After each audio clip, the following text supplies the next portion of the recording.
Assalomu alaykum aziz ustozlar. Bugun sizlarga bitta judayam yaxshi bo'lgan bolalarni darsda jim qilib olib o'tiradigan, ularni o'zini ustida o'zini o'zi jim qilishga yordam beradigan bitta programma haqida aytib bermoqchiman sizlarga. Bu programmani oti Bouncy Balls deb nomlanadi. Pastga yozib ham qo'yaman.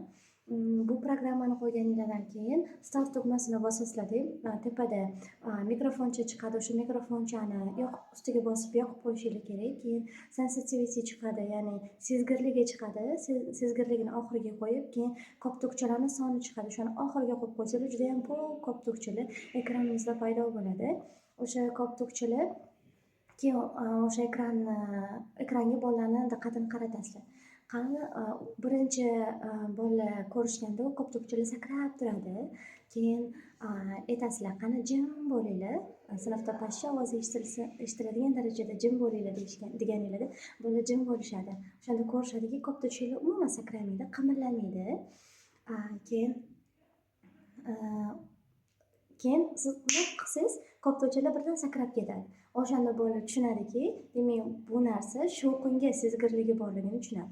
Demak sinfda umuman shovqin bo'lmaganda koptokchalar qimirlamasdan turadi. Sal shovqin bo'lganda koptokchalar qimirlaydi. Bolalar shundan o'zi ko'rib biladiki, koptokchalarni qimirlatmaslikka harakat qilishadi. Bolalar bir-birini tinchitishga harakat qiladi.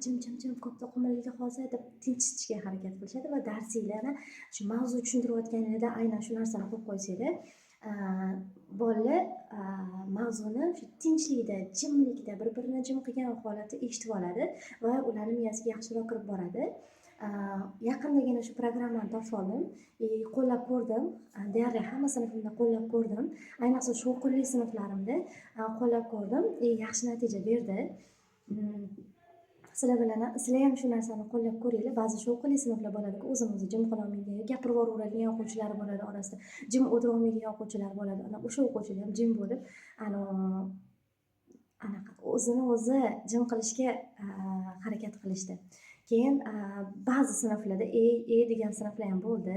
O'sha sinflarda men boshqa sinflarga qiyoslab ko'rdim. Misol uchun hozir 3-B sinfidagi o'quvchilar jim o'tirishdi, mavzuni zo'r o'rganishdi-da. Men ularning chiqib ketayotgan hammasiga 5 qo'yib chiqazib yubordim. Sizlar ham jim o'tirsanglar, qani sizlarning sinf ham epla olarmikan? Qani bitta sinab ko'ringlar shu narsani deb aytib ko'rdim. Ulardan ham yaxshiroq jim o'tirishga harakat qilishdi. Mavzuni bemalol tushuntirib bera oldim. Keyin mavzuni men gapirayotganda u обязательно qimirlaydi. Men aytdim ularga, men gapirayotganda koptokchalar qimirlasin, men jim bo'lganda koptokchalar jim bo'lsin, qimirlamasin. O'shanda sizlar shovqinli yo'qligini bilib olamiz dedim. Yoki mashq bajartirayotgan paytimda ham shu narsani qo'llab ko'rdim. Mashq bajartirayotganingizda